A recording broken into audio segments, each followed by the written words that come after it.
Hello everyone, কেমন আছো তোমরা সবাই? আশা করছি তোমরা সবাই খুব ভালো আছো, আমিও খুব ভালো আছি। তো এটা আমার শ্বশুর বাড়ির আমার বিয়ের পরের প্রথম ব্লগ। তো প্রথম ব্লগ কিভাবে আমি কি করি না করি সবটাই শেয়ার করব তোমাদের সাথে। তোমরা অনেকেই রিকোয়েস্ট করেছো আমি যাতে আমার শ্বশুর বাড়ির ব্লগ তোমাদের সাথে শেয়ার করি, তো সেই কারণে আমি আমার শ্বশুর বাড়ির ব্লগ তোমাদের সাথে শেয়ার করছি। তো সেদিন আমাদের বাড়িতে ছিল একটা ছোট্ট অনুষ্ঠান বলতে আজকে আমাদের বাড়িতে হবে বইপাঠ। আজকে গীতা ভাগবত হবে, তো যেহেতু গীতা ভাগবত হবে সেই জন্য আমাদের বাড়িতে নিরামিষ রান্না হবে। ওইদিকে আমার ছোট ননদ আসবে, আমার মা বাবা আসবে, সেই জন্য আমি রান্না করছি। আর রান্নাতে আমাকে সাহায্য করছে আমার দিদা, মানে দিদার শাশুড়ি।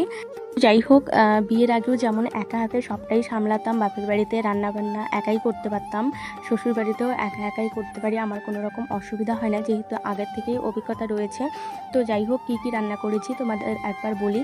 বেগুন ভাজা, আলু ভাজা, পটল ভাজা, তারপর কুমড়ো ভাজা, কোয়াশ ভাজা, পাঁপড় ভাজা, তারপর মিষ্টি কুমড়ো ভাজা, চাটনি, ডাল, সোয়াবিনের রসা, তারপর হচ্ছে নিরামিষের তরকারি করেছি একটা, মানে বিভিন্ন রকমের শাক সবজি দিয়ে। তো সেগুলোই আর কি তোমাদেরকে এখানে দেখাচ্ছি। আজকে করেছি হচ্ছে মটরের ডাল না, সরি, বুটের ডাল। আর এখানে দেখো একটা 12 মিশালি সবজি করেছি, মানে বিভিন্ন রকমের সবজি দিয়ে সোয়াবিনের রসা করেছি। তো যাই হোক, তারপরে কি হয় না হয় রাত্রে শেয়ার করছি। 2000 years later. এখানে আমার মা বাবা এসেছে, ছোটদি ভাই এসেছে।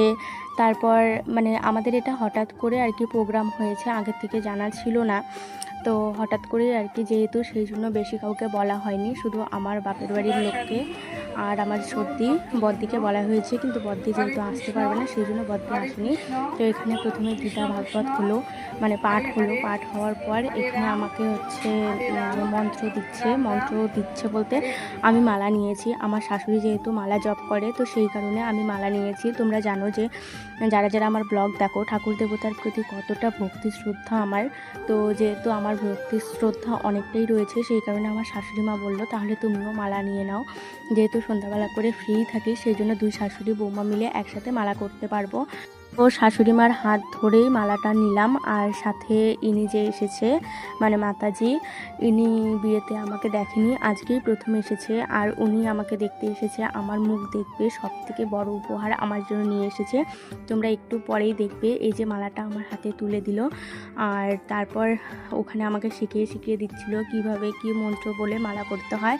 আর এদিকে দেখো আমাকে গীতা ভাগবত আমার হাতে তুলে দিল, আমি যাতে গীতা প্রত্যেক দিন পড়ি।